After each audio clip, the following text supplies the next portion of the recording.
Shalom, apa kabar semuanya?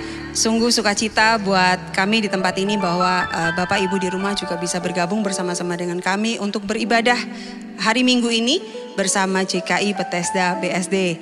Kami percaya bahwa sukacita Tuhan, damai sejahtera Tuhan dan kebenaran firman Tuhan itu ada atas kita semua. Karena itu sebelum kita memulai ibadah kita pagi ini, mari kita sama-sama berdoa. Tuhan Yesus, kami bersyukur kalau pada hari ini kami dapat berkumpul bersama-sama dengan saudara-saudara seiman kami dimanapun mereka berada Tuhan untuk kembali beribadah, untuk memuji dan memuliakan nama Tuhan. Dan kemudian kami mau belajar firman Tuhan, merenungkan firman Tuhan dan melakukan firman Tuhan ini sehingga kami pun bisa jadi berkat buat banyak orang dan nama Tuhan dimuliakan. Kami percaya Tuhan pada hari ini Tuhan, di dalam hadirat Tuhan ada kesembuhan, ada kelepasan, ada pemulihan dan ada pembaharuan Tuhan. Sehingga lewat ibadah ini Tuhan, nama Tuhan yang dimuliakan. Dan kami rindu Tuhan, semua orang yang sedang menonton ibadah kami pada hari ini bersama-sama dengan kami, mereka semua juga dilawat Tuhan. Terima kasih Bapa, kami bersyukur di dalam nama Yesus kami berdoa. Haleluya, amin.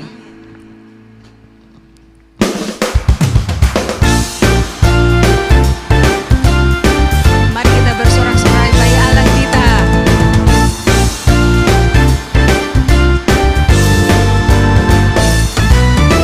Roh Kudus tercurah di tempat ini, urapannya yang ajaib memulihkan umatnya.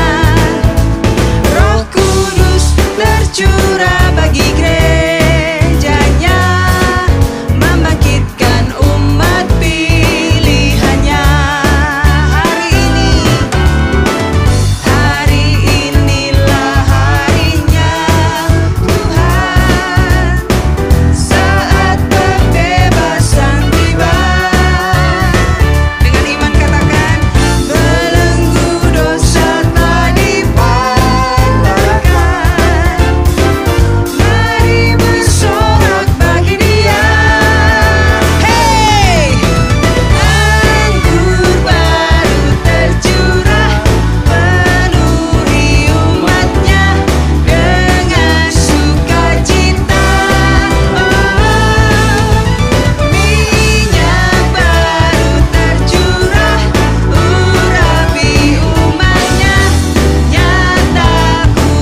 Tuhan, dalam hidup kami, kerinduan kami adalah menyenangkan hati-Mu dengan mempersembahkan hidup kami sebagai persembahan yang hidup, yang kudus dan berkenan.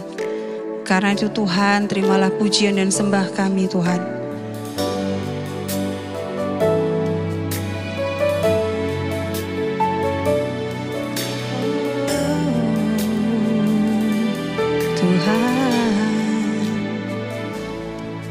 Ku bawa kepadamu,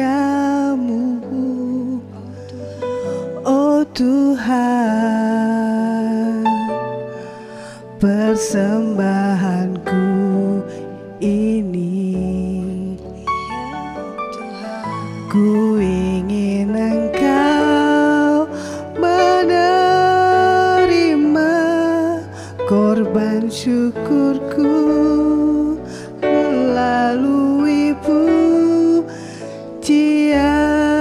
Sama-sama katakan, takkan pernah ku bawa, takkan pernah ku bawa selain yang terbaik,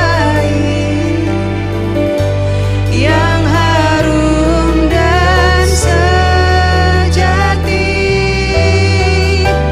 di hadapan tahta-Mu, Yesusku.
Korban syukurku ini yang mengalir di hatiku sebagai penyembahanku. Sekali lagi, takkan pernah ku bawa selain yang terbaik, yang harum dan sejati di hadapan tahta-Mu, Yesusku. Terimalah korban syukurku ini yang mengalir di hatiku sebagai penyembah yang mengalir, yang mengalir. Sekali lagi, yang mengalir, yang mengalir, yang mengalir, yang mengalir di hatiku sebagai penyembahanku. Kami mengucap syukur, kami mengucap syukur. Kau Allah yang baik, Kau Allah yang setia, tiada terukur kasih-Mu, panjang sabar Engkau Tuhan. Kami bersyukur, sungguh Tuhan hati kami melimpah dengan syukur. Terima kasih, terima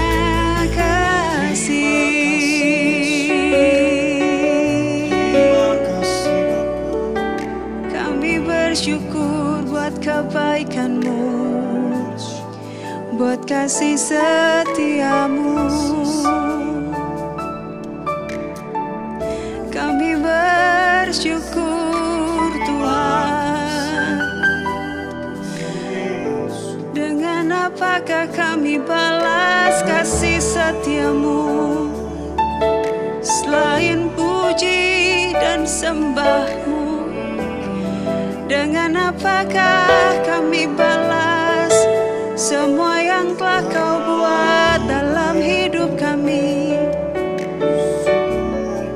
Hanya kami mau berikan hidup kami untuk-Mu Tuhan.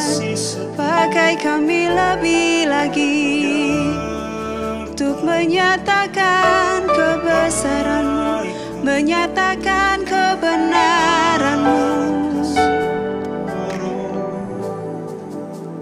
Terima kasih Tuhan. Sebab itu Tuhan, pada hari ini kami mau nyatakan bahwa kami butuh Engkau. Setiap hari kami membutuhkan Engkau Tuhan. Kami tak sanggup berjalan sendiri. Kalau kami bisa itu semua karena Tuhan yang memampukan kami, bukan karena usaha kami Tuhan. Sebab itu Tuhan, dengan kerendahan hati kami mau nyatakan, memandang wajah-Mu, mengikuti kebesaran-Mu, mengejar hadir-Mu dalam hidupku, membawa sembahku, membawa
Ya Tuhan, kebaikan-Mu mengejar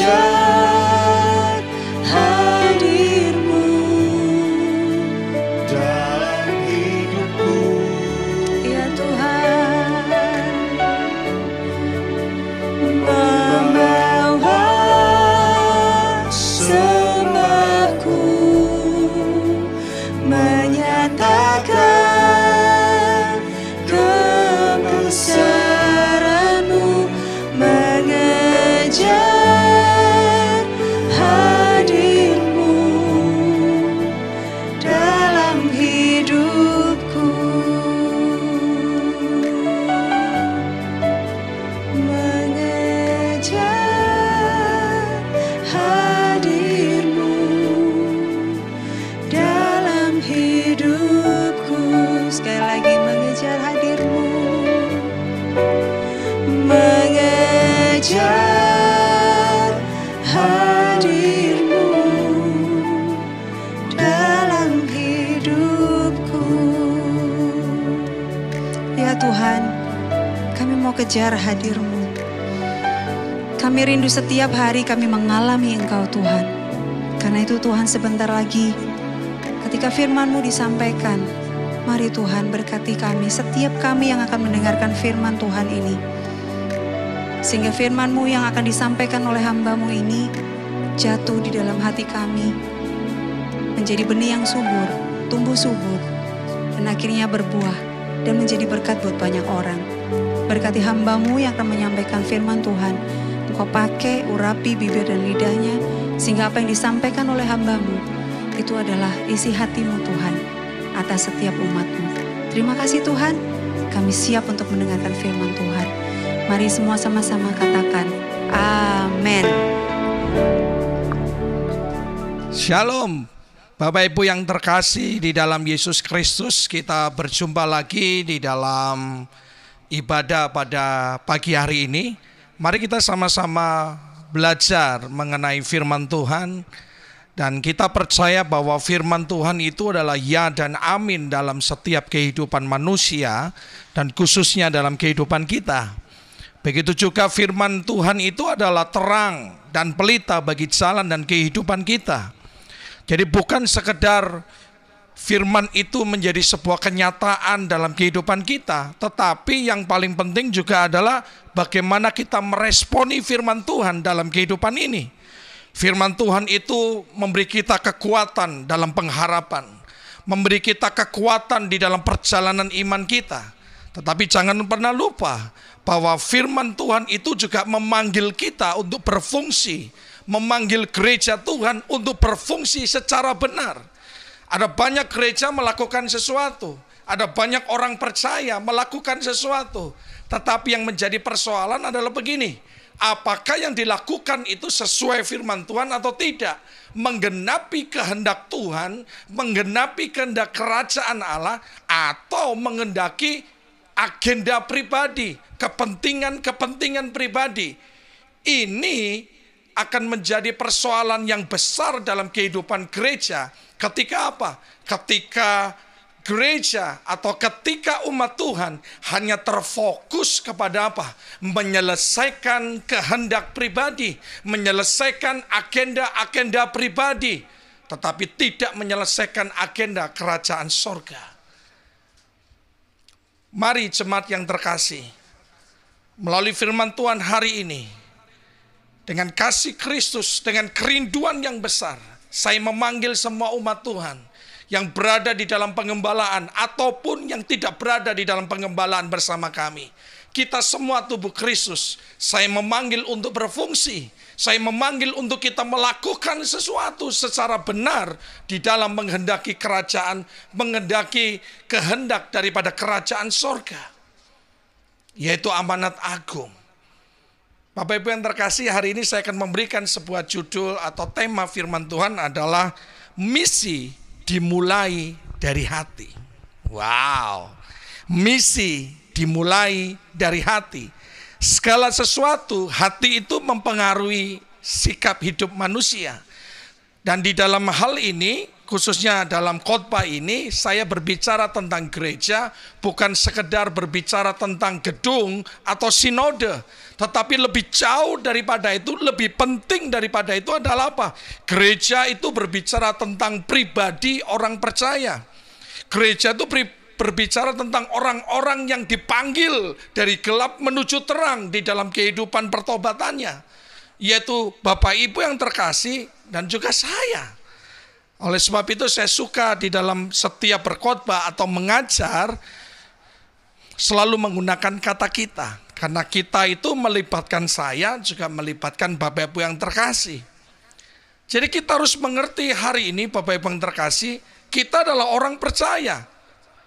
Tapi bukan sekedar Tuhan menyertai dan memberkati kita, tetapi lebih jauh daripada itu, Tuhan menyertai kita, menghendaki, merindukan supaya apa? Supaya kita berfungsi di dalam kerajaannya. Saya yakin bahwa Tuhan itu mengaruniakan karunia-karunia rohani kepada kita.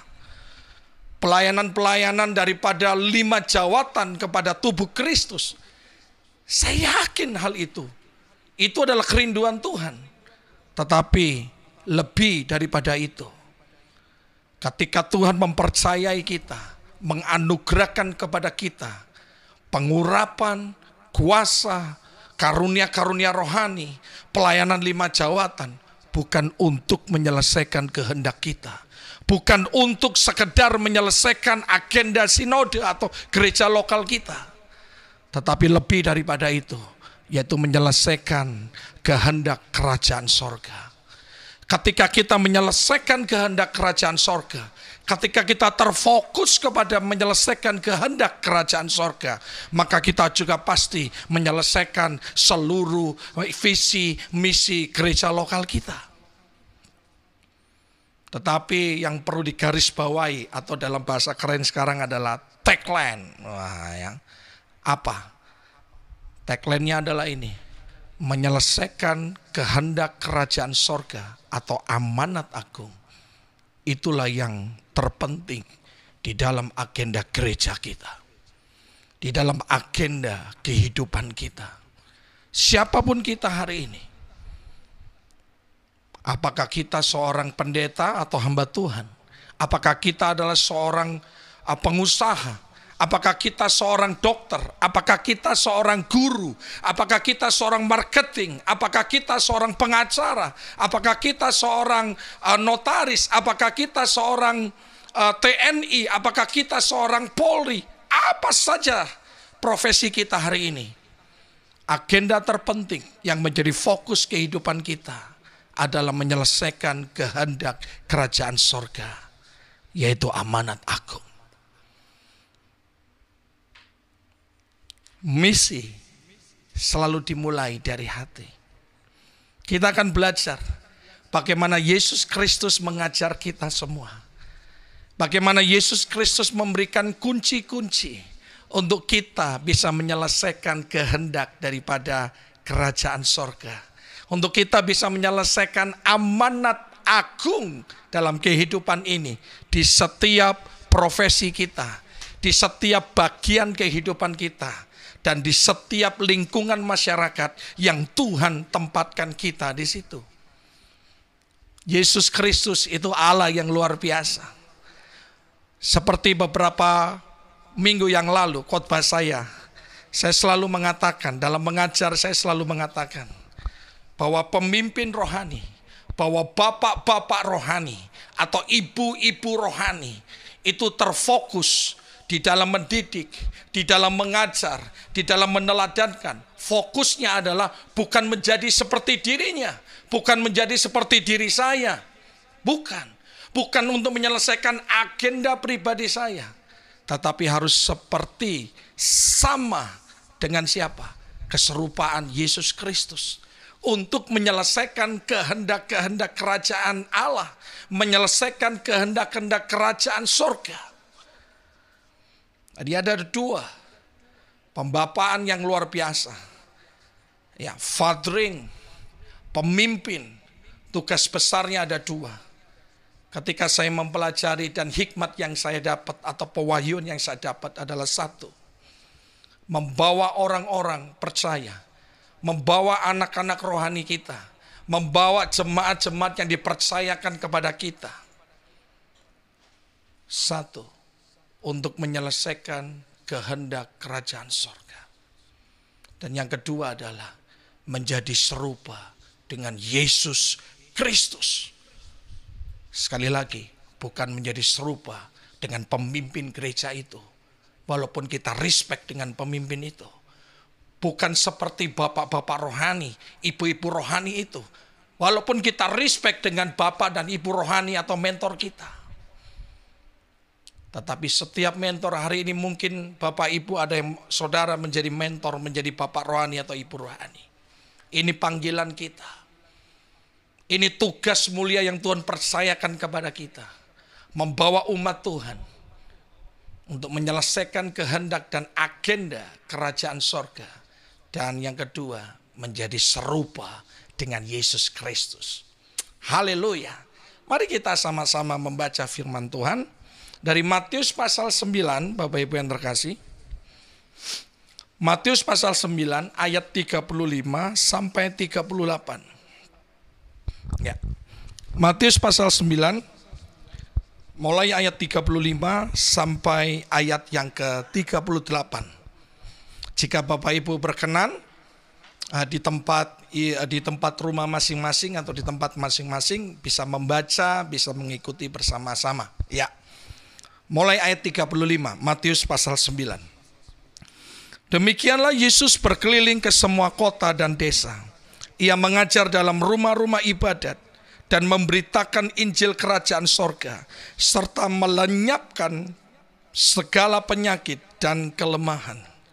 Melihat orang banyak itu, tergeraklah hati Yesus oleh belas kasihan kepada mereka, karena mereka lelah dan terlantar seperti domba yang tidak bergembala.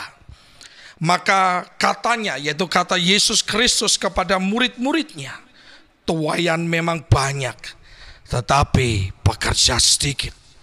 Karena itu mintalah kepada Tuhan yang empunya tuaian, supaya ia mengirimkan pekerja-pekerja untuk tuaian itu. Wow, Bapak Ibu yang terkasih, kita bisa melihat teladan Yesus Kristus. Kita bersama-sama kita bisa melihat dan belajar apa yang diajarkan Yesus Kristus. Bukankah pesan amanat agung, pergilah. Dan yang berikutnya apa? Bukan sekedar baptislah mereka, tapi juga ajarkan mereka sama seperti yang kau ajarkan kepada engkau. Jadi mari hari ini kita belajar tentang apa yang diajarkan dan diteladankan Yesus Kristus kepada kita. Untuk apa sih? Seperti uang saku bagi anak sekolah. Ketika anak-anak kita pergi sekolah, dia meminta uang saku. Dan kita beri dia uang saku. Dan kemudian dia pergi ke sekolah, melakukan aktivitas belajarnya. Dan juga bisa menggunakan uang yang diberikan kepada dia. Sama pada hari ini, kita belajar tentang teladan Yesus Kristus. Tentang ajaran Yesus Kristus. Itu seperti uang saku di tangan kita. Bukan sekedar digenggam, tapi juga digunakan di dalam setiap aspek kehidupan kita. Bapak Ibu yang terkasih, kita telah melihat iblis itu berusaha keras untuk membelokkan fokus kita.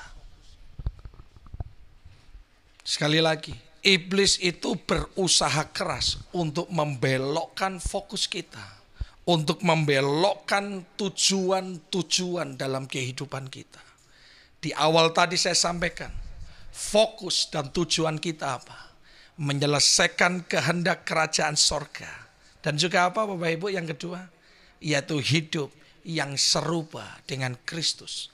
Nah, iblis itu membelokkan itu Bapak Ibu yang terkasih. Membelokkan dengan apa? Dengan berbagai-bagai masalah di dalam kehidupan manusia. Dia membelokkan itu supaya apa? Fokus kita tidak terfokus pada keinginan Tuhan atau kehendak Tuhan. Fokus kita bisa beralih kepada apa? Menyelesaikan permasalahan-permasalahan kehidupan kita. Mungkin kita berkata demikian, loh, Pastor Sony, Apakah salah kalau saya menyelesaikan persoalan-persoalan kehidupan kita? Oh, enggak salah Bapak Ibu. Itu bagus, itu berarti kita tanggung jawab dengan kehidupan kita.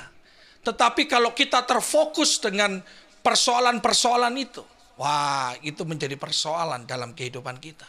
Justru itu menjadi persoalan besar dalam kehidupan kita. Akhirnya apa? Kita tidak berfungsi. Injil mengatakan jelas, mengaruniakan apa? 5 jawatan. Memberikan apa kepada kita? Karunia-karunia rohani. Memberikan kuasa. Injil mengatakan segala kuasa Yesus Kristus punya. Dan dia berkata apa? Pergilah. Tanda-tanda ini menyertai engkau. Itu berarti apa? Itu berarti peneguhan dan panggilan untuk kita berfungsi. Tidak salah sekali lagi menyelesaikan persoalan kehidupan. Tetapi akan menjadi persoalan besar. Ketika apa? Ketika kita terfokus dengan penyelesaian persoalan-persoalan kehidupan kita. Sehingga kita lalai dengan fokus kehidupan kita yang sebenarnya. Kita lalai dengan tujuan-tujuan mulia yang Tuhan tetapkan dalam kehidupan kita. Kita lalai. Itu yang membahayakan. Sekali lagi, jangan terfokus kepada persoalan-persoalan kehidupan kita. Meskipun kita menyelesaikan atau bertanggung jawab dengan kehidupan kita. Jangan terfokus lagi dengan apa yang kedua? Dengan kesenangan-kesenangan kehidupan kita. Prestis, ya, gaya hidup. Tidak salah orang menggunakan baju yang bermerek ya saudara ya, yang mahal, tidak salah. Tapi kalau itu menjadi tujuan kehidupan kita, itu jadi salah. Itu menjadi persoalan besar dalam kehidupan kita. Biaya hidup itu relatif, tetapi yang sangat mahal itu apa? Gaya hidup Bapak Ibu. Gaya hidup itu mahal banget. Bisa-bisa nggak ternilai, bisa-bisa orang mencabut nyawa orang lain. Hanya karena apa? Gaya hidup. Yang satu punya handphone merek tertentu. Wah, dia kepingin dengan mahalnya seperti itu. Dia tipu, dia apa saja. Dia menipu orang, bahkan bisa merampok orang. Bahkan bisa menghilangkan nyawa orang. Demi apa? Pemuasan gaya hidup. Berapa banyak orang menggunakan merek-merek tertentu, merek-merek mahal. Wah, nggak penting lah. Yang penting mereknya, asli nggak asli nggak penting. Wah, repot saudara. Saya tidak menentang atau tidak setuju dengan yang lain, tapi saya punya prinsip dalam kehidupan saya. Lebih baik saya menggunakan merek nying-nying, merek nying-nyong, tapi asli, daripada merek-merek terkenal, saudara ya. Ya, merek-merek terkenal. Gucci kah, apalagi? Oh, banyak ya. Louis Vuitton kah, apa saja. Tapi tidak asli. Buat apa? Kita sedang mendidik, kita sedang melatih diri kita apa? Suka yang palsu, saudara. Itu prinsip saya sih. Lebih baik saya mereknya nying-nying, nying-nyong. Beli di Pondok Gede, beli di Pasar Tangerang Selatan, beli di Pasar Baru, enggak apa-apa. Harganya berapa Pak? Ya 100.000, 200.000. Tapi asli. Daripada merek-merek naik. Wah, merek-merek Adidas. Wah, yang mahal-mahal. Tapi palsu. Ya, saya heran Bapak Ibu. Dengan orang-orang yang seperti ini. Tanpa sadar, kita sedang mencetak diri kita. Tanpa sadar, kita sedang mendidik diri kita hidup di dalam kepalsuan. Mari Bapak Ibu yang terkasih. Jangan izinkan iblis. Jangan beri kesempatan iblis. Untuk apa? Mengecokkan fokus kita. Mengalihkan fokus kita. Mengalihkan tujuan-tujuan hidup kita. Hanya dengan satu, persoalan-persoalan kehidupan. Yang kedua dengan prestis, gaya hidup. Gaya hidup yang tidak benar. Gaya hidup yang euforia. Saya pakai contoh tadi. Demi dipuja orang, demi sebuah prestis, palsu nggak apa-apa. Orang lain mungkin nggak tahu yang kita gunakan palsu. Tapi Tuhan dan diri kita tahu. Itu palsu. Bayangkan kita lagi nyembah. Ku sembah kau Tuhan. Terus Tuhan ngomong dari sorga, palsu. Nah, gimana saudara? Ku sembah kau Tuhan. Terus Tuhan ngomong, palsu. Gimana itu saudara? Apakah kita salahkan iblis? Ya memang iblis itu bersalah. Saya tidak berkhotbah untuk membenarkan setan, membenarkan iblis. Tidak, saudara. Tetapi kalau sudah tahu bahwa iblis itu menggoda untuk menghancurkan, kalau kita sudah tahu bahwa iblis itu menggoda untuk menjatuhkan kehidupan kita, dengan melempar umpan-umpan melalui persoalan kehidupan, melempar umpan-umpan melalui gaya hidup yang salah, pertanyaannya begini, ngapain kita makan umpannya? Kan gitu. Ngapain kita makan umpannya, Bapak Ibu yang terkasih? Ngapain? Kita butuh mujizat. Dia bisa membelokkan dengan mujizat loh Bapak Ibu. Kita butuh mujizat. Siapa sih yang nggak butuh mujizat dalam kehidupan ini? Bahkan kita hidup ini karena mujizat Bapak Ibu. Karena anugerah. Tetapi kalau kita beribadah, fokus yang kepada mujizat, fokus yang kepada takut tidak diberkati Tuhan, hati-hati Bapak Ibu. Fokus kekristenan kita adalah pribadi Yesus Kristus. Fokus ibadah kita pada saat ini adalah pribadi Yesus Kristus. Fokus kita adalah menyelesaikan kehendak kerajaan sorga. Fokus kita adalah apa? Menjadi serupa dengan Kristus. Bukankah firman Tuhan sudah mengajar kita? Carilah dahulu kerajaan Allah dan kebenarannya, maka semua akan ditambahkan. Dalam bahasa lain dikatakan will be added, saudara. Pasti ditambahkan, saudara. Pasti. Tapi prioritasnya dulu diselesaikan. Jangan minta hasil dulu, prioritasnya nanti. Jangan minta janji dulu, perintahnya nanti. Tidak bisa. Kalau kita belajar Alkitab Bapak Ibu yang terkasih, ya demi seperti di pemuritan kita yang sudah berjalan, atau mungkin Bapak Ibu dari komunitas yang lain yang sedang mendengarkan siaran ibadah ini, kita belajar kok di dalam Alkitab secara besar, ya secara gambaran besar itu apa? Ada dua hal kan? Satu ada perintah, dua ada janji. Kalau kita fokus kepada janji saja, waduh, itu salah. Kita salah, Bapak Ibu. Makanya sering kita tertipu kan, shortcut. Kita sakit, kepingin mujizatnya lebih cepat, lari ke dukun. Mujizat maksudnya kesembuhan dalam hal ini. Wah sakit nggak selesai-selesai, lari ke dukun. Nggak selesai-selesai, lari ke dukun, saudara. Wah, mengerikan. Kemudian kita kecewa. Kalau Tuhan tidak buat mujizat, saya heran juga orang tuh ngeklaim tuh, waduh mengerikan.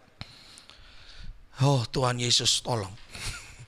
Saya klaim janji Tuhan. Bahkan ada pernah saya mendengar seorang itu kesaksian. Wah, saya sampai berkata kepada Tuhan, Tuhan, kalau Engkau memang hidup Tuhan, tunjukkan sekarang, maka aku akan percaya. Wow, imannya kayak Thomas, butuh bukti dulu baru percaya. Itu baik, tapi kalau fokusnya seperti itu terus, hati-hati Bapak Ibu. Kita gampang tersesat. Kalau kita cuma cari kekayaan, nggak usah percaya Tuhan Yesus bisa. Kalau kita cuma cari kesembuhan fisik, nggak usah percaya Tuhan Yesus bisa, Bapak Ibu. Jadi koruptor bisa kaya, asal pandai-pandai aja. Jadi pencuri, jadi penipu, ya. Sanjipa 378 kasusnya, saudara ya. Jadi penipu di mana-mana, bisa kaya bisa. Kita pergi ke dukun minta kekayaan ke setan bisa. Minta kesembuhan ke setan bisa, Bapak Ibu. Ke dukun bisa. Kalau kekristenan kita saat ini hanya bertujuan untuk menyelesaikan kehendak pribadi kita. Fokusnya kepada mujizat dan berkat jasmani. Saya sebagai seorang hamba Tuhan dengan hati yang penuh cinta kasih mengingatkan, mari kita berbalik kepada tujuan-tujuan ilahi. Mari kita fokus kepada kehendak kerajaan sorga dan keserupaan seperti Yesus Kristus. Carilah dahulu kerajaan Allah dan kebenarannya. Carilah dulu, selesaikan dahulu kehendak-kehendak Allah dalam kehidupan kita. Urusan pakaian, makanan, kebutuhan-kebutuhan kehidupan kita. Saya kasih tahu, Dia Jehovah Jireh, Jehovah Rafa yang teruji dalam kehidupan kita. Firman-Nya itu iya dan amin. Ingat, di dalam Alkitab, di dalam Injil ada perintah dan ada janji. Dua hal ini harus kita lakukan. Lakukan perintahnya, maka janjinya akan menjadi otomatis dalam kehidupan kita tergenapi. Jadi jangan sampai kita salah tujuan. Jangan sampai kita salah fokus. Konteks hari ini yang saya bicarakan sama seperti di pendahuluan itu. Yaitu misi dimulai dari hati. Iblis membelokkan segala hati kita untuk tidak fokus pada kehendak Tuhan. Untuk tidak fokus kepada tujuan-tujuan Tuhan. Dia belokkan hati kita kepada fokus dan tujuan setan atau neraka. Membelokkan kita kepada fokus dan tujuan apa? Pemuasan ego kita. Mari Bapak Ibu yang terkasih. Mari Bapak Ibu yang terkasih. Kita mengidentifikasi diri kita. Kita mengevaluasi diri kita. Sepanjang firman atau sepanjang ibadah ini berjalan. Hati saya fokus kemana? Ke misi Tuhan? Misi kerajaan sorga, atau fokus kita kepada misi kerajaan setan dengan misi pemuasan ego kita. Jadi Bapak Ibu yang terkasih, kalau ketemu orang sakit minta doanya sembuh kan? Nanti kalau saya sembuh saya mau melayani Tuhan. Biasa, orang terjepit janjinya banyak, betul nggak? Saya mau percaya Tuhan Yesus. Saya mau dibaptis supaya mengalami berkat Tuhan. Ketika selesai dibaptis, mana hidupnya? Epret, ketapret, saudara. Betul nggak? Nggak ada kenyataannya. Mana? Saudara. Mana? Nggak ada. Jadi mari kita evaluasi bersama-sama. Baik Bapak yang terkasih, kita akan terus. Kita masuk kepada pokok-pokok pikiran yang ada. Matius 9, saya tidak akan keluar dari ayat-ayat yang sudah kita baca supaya kita enak mengikuti alurnya. Baik, Matius 9 ayat 35 berkata demikian. Misi dimulai dari hati, ya. Misi dimulai dari hati.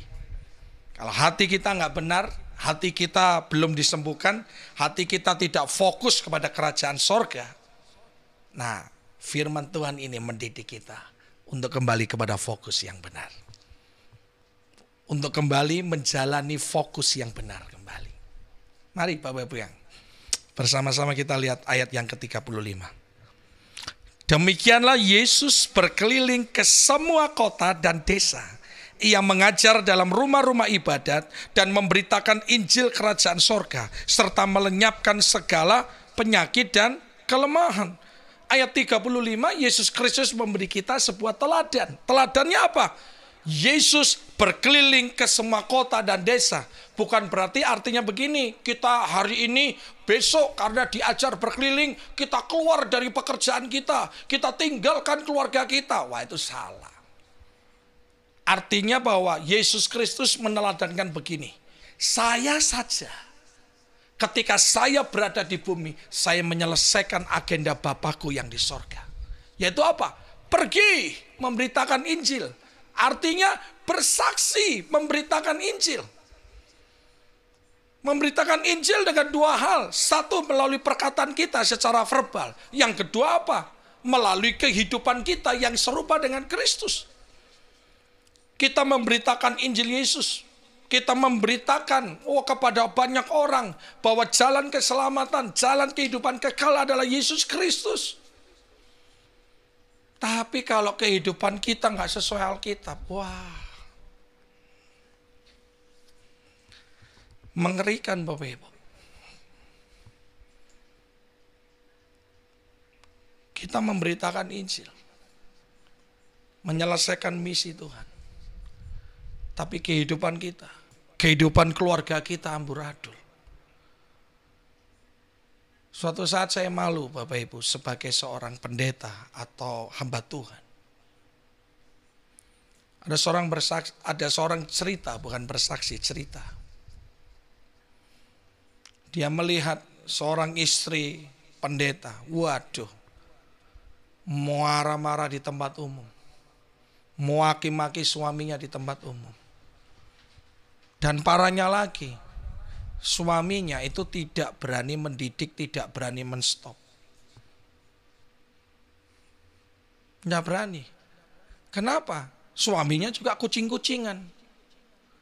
Kucing-kucingan soal uang. Jadi yang satu istrinya keras kepala, yang satu juga main tipu-tipu. Bayangkan saudara. Tidak peduli kok Tuhan nama kita terkenal. Dikenal banyak manusia. Tapi kalau Tuhan tidak berkenan buat apa? Bocai, saudara. Mengerikan kan Bapak Ibu. Akhirnya bukan Kristus yang dipermuliakan. Justru Kristus dipermalukan dengan kehidupan kita. Mari kita meneladani Yesus Kristus hari ini. Kita pergi. Kita memberitakan Injil. Dengan apa? Dengan perkataan kita. Atau melalui perkataan kita. Dan yang kedua apa? Melalui sikap hidup kita. Melalui cara kerja kita yang benar. Etos kerja kita yang benar. Melalui etos pelayanan kita yang benar. Etika pelayanan yang benar. Etika bekerja yang benar dan jujur. Sikap moral kehidupan kita sehari-hari di tengah masyarakat, di tengah-tengah pergaulan. Yang serupa dengan Kristus. Yang berikutnya apa dikatakan gini? Ia mengajar dalam rumah-rumah ibadat dan memberitakan Injil kerajaan sorga. Serta apa? Melenyapkan segala penyakit dan kelemahan. Bukankah Tuhan Yesus Kristus sudah berkata dalam firman-Nya? Dalam Injil yang kita pegang, yang kita imani saat ini. Bahwa Tuhan memiliki kuasa di sorga. Segala kuasa Dia miliki. Dan Dia berkata apa? Tanda-tanda ini menyertai engkau. Di kitab Yohanes dikatakan apa? Anak-anak Allah, orang-orang yang percaya kepada Dia adalah disebut anak-anak Allah. Anak-anak Allah itu apa? Dipercaya kuasa. Saudara. Bapak, Ibu, dan saya dipercaya kuasa. Untuk apa? Melenyapkan, mendoakan orang-orang sakit menjadi sembuh. Orang-orang yang terikat jeratan setan menjadi lepas. Melenyapkan pekerjaan-pekerjaan iblis. Menghancurkan pekerjaan-pekerjaan iblis. Mematahkan kutuk-kutuk iblis. Dirubah menjadi berkat. Bapak, Ibu diurapi. Bapak, Ibu diberikan kuasa. Bapak, Ibu dianugerahi karunia-karunia rohani. Supaya apa menurut ayat 35 ini? Dimanifestasikan, diaktifkan, difungsikan. Sebab kuasa itu ada di dalam diri Bapak Ibu yang terkasih. Karunia-karunia rohani itu ada di dalam diri Bapak Ibu yang terkasih. Bukankah Bapak Ibu yang terkasih atau kita semua disebut anak-anak Allah, dipercaya kuasa, dipercaya karunia-karunia rohani. Aktifkan itu dalam kehidupan kita. Aktifkan itu. Mungkin di pekerjaan Bapak Ibu. Di dalam dunia pekerjaan Bapak Ibu. Ada orang yang ingin didoakan. Siapa saja, doakan. Perkataan hikmat ada padamu, karunia-karunia itu ada padamu. Aktifkan itu Bapak Ibu. Di tengah-tengah pergaulan masyarakat. Di mana saja, aktifkan. Mari kita teladani Yesus Kristus yang pertama ini. Pergi dan aktifkan seluruh kemampuan-kemampuan dari kerajaan sorga yang dipercayakan kepada kita. Urapan, kuasa, hikmat, karunia-karunia rohani. Mari kita aktifkan itu Bapak Ibu. Saya percaya Bapak Ibu bisa. Sebab apa? Yesus Kristus naik ke sorga. Dia mengutus Parakletos, yaitu Roh Kudus, menyertai saudara, menyertai Bapak Ibu yang terkasih. Menyertai untuk mendidik, menyertai untuk memampukan. Berikutnya Bapak Ibu yang terkasih, Matius 9 ayat 36. Berkata demikian, melihat orang banyak itu, tergeraklah hati Yesus oleh apa? Belas kasihan kepada mereka. Karena mereka lelah dan terlantar seperti domba yang tidak bergembala. Wow. Orang Israel tuh kasihan Bapak Ibu yang terkasih. Pada konteks ayat yang kita baca, Yesus Kristus menggambarkan mereka seperti apa? Domba yang tidak bergembala. Para pemimpin-pemimpin pada saat itu, yaitu khususnya pemimpin-pemimpin religius daripada orang-orang Yahudi. Para imam-imam Farisi. Ya, Kayafas gangs and the gangs itu saudara. Ya, para pemimpin-pemimpin rohani ya kalau sekarang konteksnya. Mereka itu benar-benar tidak berfungsi. Mereka tidak mengembalakan umat Tuhan dengan baik. Mereka tidak mendidik, menggembalakan, melindungi orang-orang Israel secara baik dan benar. Sampai Yesus berkata ayat 36, Yesus Kristus melihat mereka dengan belas kasihan. Orang Israel seperti apa? Seperti domba yang tidak bergembala, atau seperti orang-orang yang tidak memiliki pemimpin. Mereka nggak ngerti. Orang-orang Israel nggak ngerti. Mereka nggak ngerti bagaimana mereka hidup secara benar. Tapi mereka dididik dengan cara yang salah, diberikan teladan yang salah oleh pemimpin-pemimpin religius pada saat itu. Kalau sekarang oleh pemimpin-pemimpin rohani, pendeta kah, gembala kah, bapak rohani kah, ibu rohani kah, mentor kah, didikannya salah, keteladanan yang diberikan salah. Itu sama seperti domba yang tidak bergembala, sama seperti umat yang tidak ada pemimpinnya, tidak punya visi. Ingat Bapak Ibu, JKI Bethesda, Yayasan Bethesda, kita memiliki visi menjadi rumah kasih karunia,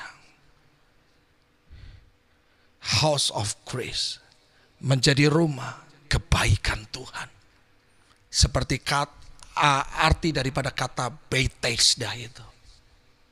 Itu visi kita. Itu visi kita yang menjadi acuan dalam kehidupan kita. Yesus dikatakan di sini, Yesus Kristus ditulis dalam firman ini, tergerak oleh hati yang penuh belas kasihan. Hati ini ternyata kalau kita lihat dalam ayat-ayat ini, menentukan tindakan-tindakan kita. Hati ini menentukan tindakan-tindakan kita. Kalau hati kita sakit, hati kita dipenuhi dengan kebencian, kemunafikan, manipulasi, dusta, apalagi kebohongan, kesombongan. Aduh saudara, kalau hati ini dipenuhi dengan hal negatif seperti itu. Ego, mementingkan diri sendiri. Itu tadi, fokus kepada penyelesaian ego kita, memuaskan ego kita. Kalau hati kita seperti itu. Bisa dibayangkan seperti apa yang menggerakkan kita dan jadinya seperti apa kehidupan kita. Amsal 4:23. Jagalah hatimu dengan segala kewaspadaan, sebab dari situlah terpancar kehidupan. Hati menjadi pusat motivator. Hati menjadi pusat motivasi kehidupan manusia. Hati menjadi pusat untuk manusia melakukan sesuatu. Kalau hatinya dipenuhi dengan hal-hal yang jahat tadi. Kalau hatinya dipenuhi dengan sesuatu yang mengerikan sifat-sifat kerajaan neraka. Maka yang keluar, maka yang terpancar itu apa? Kerajaan neraka, kengerian demi kengerian. Bapak Ibu yang terkasih, mengerikan. Herannya Bapak Ibu, orang Kristen itu tengking setan, benar gak? Dalam nama Tuhan Yesus, setan pergi kamu. Tapi karakternya setan kita ikuti. Sifat-sifat setan itu kita ikuti. Lah gimana Bapak Ibu? Kita tengking setan, dalam nama Yesus, pergi kamu iblis. Setan yang ngomong ini, lu aja ikut gua. Karaktermu aja sama gua. Terus gimana? Gua penipu, gua ini bapak pendusta. Lu ngikuti sifat gua, berarti lu bukan anak Yesus Kristus. Berarti kamu bukan anak Yesus Kristus. Kamu itu anak gua, anak setan. Bapak pendusta, kalau hidup kita penuh dusta, penuh kemunafikan. Bayangkan, ada orang berkhotbah tentang hidup tentram. Ada orang berkhotbah tentang hidup rukun. Tapi hidupnya, menyebarkan kebencian. Memprovokasi orang dengan kebencian. Lah itu gimana? Bapak Ibu. Sorga itu satu jalan. Bukan dua jalan Bapak Ibu. Satu jalan. One way. Set. Hidup serupa, hidup percaya kepada Yesus Kristus. Bukan dua arus, Bapak Ibu. Nggak bisa. Satu munafik, satu suci. Nggak bisa. Yang ada Allah Roh Kudus. Yang ada Roh Kudus. Bukan Roh Wedus. Bukan Roh Kuda, Bapak Ibu. Mari Bapak Ibu, kita perhatikan hati ini. Sebab misi Yesus mengajar kita dimulai dari hati. Hati yang seperti apa? Hati yang seperti Yesus Kristus. Hati yang dipenuhi belas kasihan. Sebagai contoh, Bapak Ibu pasti melihatlah orang-orang yang terjerat narkoba. Orang-orang yang terjerat dengan narkoba. Satu saat Yayasan Bethesda, JKI Bethesda pelayanan di sebuah lapas dan di beberapa lapas yang lain. Kalau kita melihat mereka, kasihan. Mereka terjerat. Mereka jatuh oleh godaan-godaan setan. Kasihan. Hati yang dipenuhi dengan belas kasihan. Ketika hati kita seperti Yesus Kristus, penuh belas kasihan. Kasihan orang itu tersesat. Jangan kita menyesatkan orang lain. Kasihan. Mari kita layani mereka. Kita jangkau mereka. Kita nasihati mereka hidup dalam kebaikan dan kebenaran. Sebab baik belum tentu benar. Kalau benar pasti baik. Kita jangkau mereka. Kita bukan sekedar mencukupi kebutuhan fisik mereka. Tetapi ingat Bapak Ibu, Tuhan percayakan kepada saudara. Apa? Kuasa yang datang daripada Yesus Kristus. Karunia rohani yang datang daripada Yesus Kristus dianugerahkan dalam kehidupanmu. Aktifkan itu Bapak Ibu. Untuk apa? Untuk menjangkau mereka. Menjangkau orang-orang yang terikat, tertawan. Seperti kitab Yesaya. Bahwa engkau diurapi. Untuk apa? Membebaskan para tawanan. Memberitakan tahun rahmat Tuhan. Wow. Saya yakin Bapak Ibu bisa melakukan. Saya garansi sesuai firman Tuhan. Firman Tuhan berkata apa? Tanda-tanda ini akan menyertai orang percaya. Menyertai engkau Bapak Ibu. Menyertai engkau. Tinggal apa? Aktifkan kuasa itu. Aktifkan kuasa itu. Aktifkan kuasa perkataan hikmat itu. Aktifkan kuasa dunamos yang datang daripada Allah Roh Kudus. Tapi terlebih dahulu, hati ini harus sembuh. Hati ini harus kita tempa seperti hati Yesus Kristus, Tuhan dan Juru Selamat kita. Wow. Kita menjadi umat yang misioner. Kita menjadi gereja yang misioner. Kita menjadi yayasan yang misioner. Yang bukan menyelesaikan kehendak ego manusia. Tapi kita menyelesaikan kehendak kerajaan sorga. Mari. Bukan sekedar cek ombak. Di televisi kan ada cek ombak. Mari kita cek hati kita saat ini. Apa yang mengisi, memenuhi, dan menguasai hati kita. Karakter-karakter kerajaan sorga. Sifat-sifat Yesus Kristus. Sifat-sifat buah roh itu. Ataukah kerajaan setan yang menguasai hati kita. Misi dimulai dari hati. Hati yang seperti apa? Hati yang penuh belas kasihan seperti Yesus Kristus. Hati yang diisi dengan kebenaran. Hati yang diisi, dikuasai, dikendalikan dengan kebenaran dan sifat-sifat daripada buah Roh Allah atau Roh Kudus.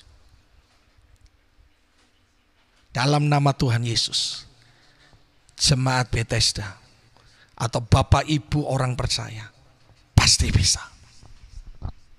Haleluya. Berikutnya ayat 37.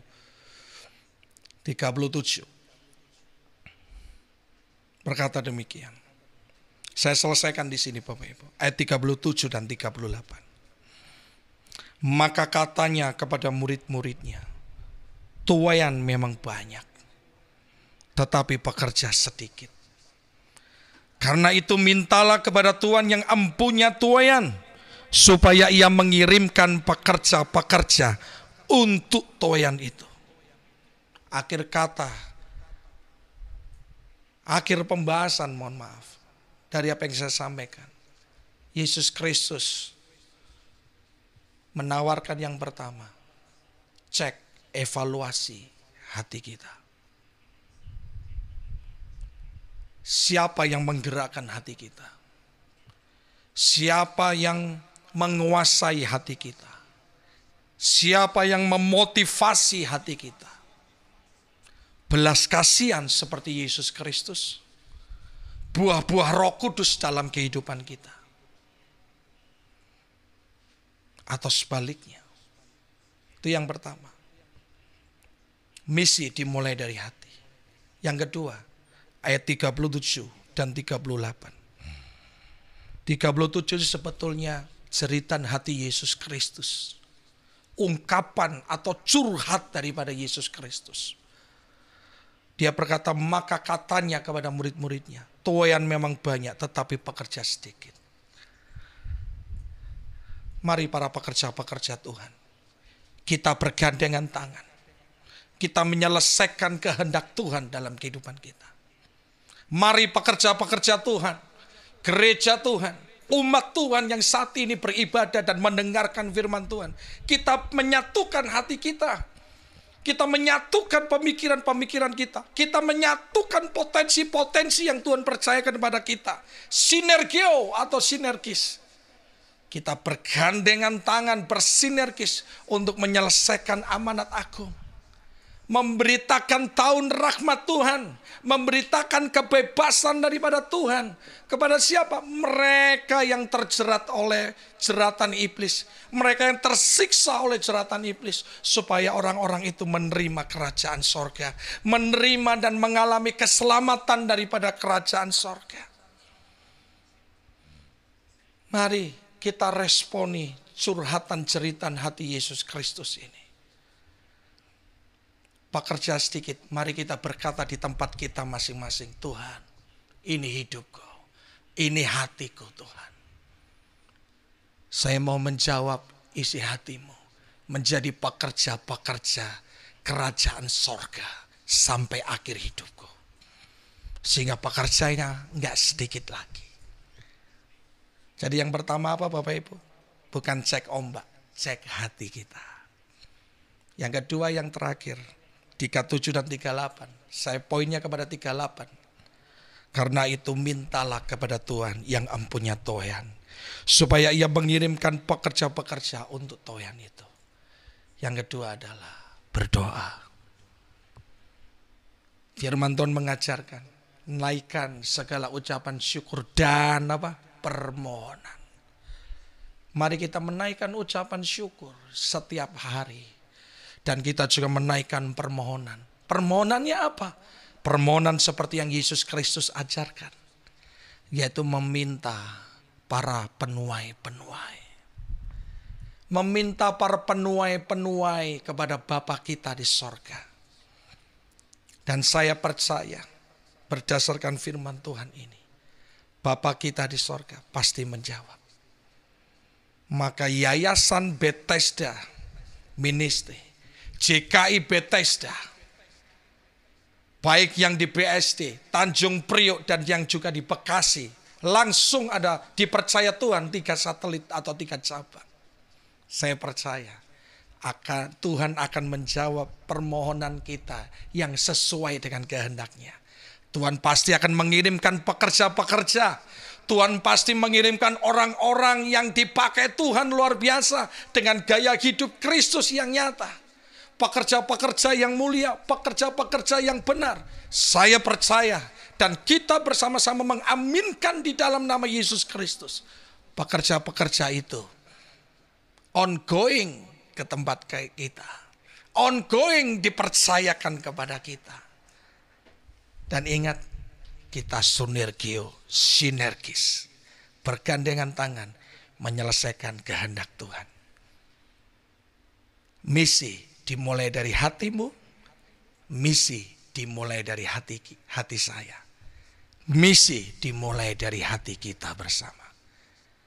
Mari hati ini dipenuhi oleh kerajaan sorga. Dipenuhi dengan tujuan-tujuan kerajaan sorga. Hati kita dipenuhi dengan apa? Buah-buah roh. Hati kita dipenuhi dengan gaya hidup kerajaan sorga. Wow. Dan kita menjadi umat yang misioner, menjadi umat yang visioner, menjadi umat yang berfungsi, bertindak menurut kehendak Tuhan. Sekali lagi, kuasa sudah dipercayakan kepadamu, pengurapan sudah dipercayakan kepadamu, perkataan hikmat dan kuasa sudah dipercayakan kepadamu, karunia-karunia rohani sudah dipercayakan kepadamu dan kepada kita semua.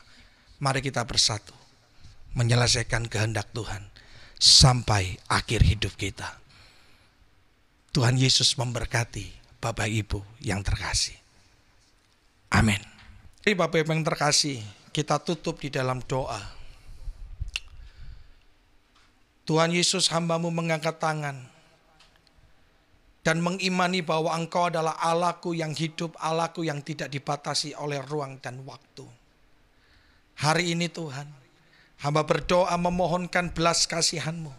Jamalah setiap umat-Mu yang mendengarkan firman-Mu ini dengan antusias yang tinggi, dengan hati yang mengasihi Engkau Tuhan. Jamalah umat-Mu Tuhan, dan anugerahkan kasih karunia-Mu hari lepas hari. Anugerahkan ya Roh Kudus, yaitu peneguhan hati dan roh iman kepada umat-Mu, sehingga mereka menjadi umat yang misioner, umat yang berani untuk berfungsi, Umat yang berani untuk mengaktifkan segala kuasa ilahi, segala karunia-karunia rohani yang Kau percayakan kepada mereka. Tuhan, mereka juga hamba-hamba-Mu. Mereka juga orang-orang yang Kau panggil dari gelap menuju terang. Maka hamba-Mu percaya ya Tuhan, Engkau pun menyertai mereka, mengurapi mereka, untuk memberitakan tahun rahmat-Mu Tuhan, dan menyatakan kuasa Tuhan. Ketika umat-Mu menumpangkan tangan orang sakit, hamba percaya Tuhan, orang sakit itu sembuh. Ketika mereka menumpangkan tangan atas orang-orang yang terikat, terjerat oleh kuasa kegelapan, maka mereka pun dapat mematahkan kuasa itu.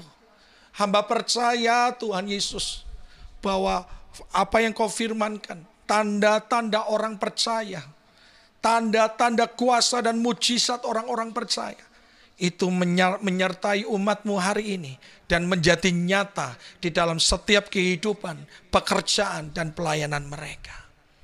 Terima kasih ya Tuhan Yesus untuk anugerah-Mu bagi umat-Mu.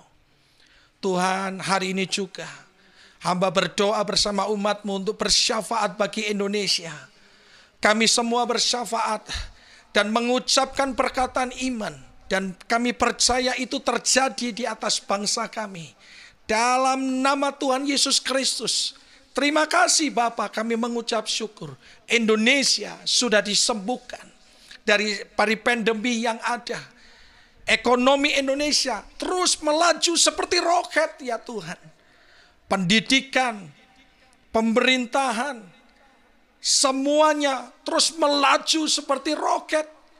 Kondisi politik menjadi baik di atas bangsa ini. Indonesia penuh dengan damai sejahtera dan sukacita dan kebenaran kerajaan sorga. Terima kasih ya Tuhan untuk penyertaan dan pemulihan-Mu atas bangsa kami. Maka hal yang sama pun terjadi di atas bangsa-bangsa yang lain Tuhan. Kami berdoa untuk para hamba-hamba-Mu dimanapun mereka berada. Para misionaris ya Tuhan. Hamba-hamba-Mu yang berada di garis depan. Tuhan, kami bersama-sama, kami sepakat mohon kiranya Engkau menyertai mereka, melindungi mereka, memberkati mereka, mencukupkan kebutuhan-kebutuhan mereka secara ajaib Tuhan. Hamba-hamba-Mu, para misionaris, para gembala, para pemimpin-pemimpin gereja, anugerahi mereka dengan penyertaan-Mu dan tanda-tanda ajaib serta perlindungan-Mu ya Tuhan. Anugerahi mereka dengan roh takut akan Tuhan dalam kehidupan mereka. Terima kasih ya Bapa. Ini syafaat yang kami naikkan di hadapan-Mu di dalam nama Yesus Kristus. Mari jemaat yang terkasih, terimalah berkat yang datang daripada Tuhan. Tuhan Yesus menyertai-Mu. Tuhan Yesus memberkati-Mu. Tuhan menghadapkan wajah-Nya kepadamu dan memberi engkau kasih karunia. Tuhan menyinari engkau dengan wajah-Nya dan memberi engkau damai sejahtera. Terimalah kebajikan dan kemurahan Tuhan menjadi bagianmu dan keluargamu. Tangan Tuhan ada di atasmu, memberkati, melindungi, dan memelihara engkau. Jadilah engkau pelaku-pelaku firman sampai akhir hidupmu. Segala berkat dan ucapan ini, ucapan iman ini menjadi kenyataan dalam kehidupanmu, dalam keluargamu, dalam pekerjaanmu, dalam pelayananmu, di dalam nama Yesus Kristus. Yang percaya disertai dan berkati Tuhan, sama-sama katakan amin.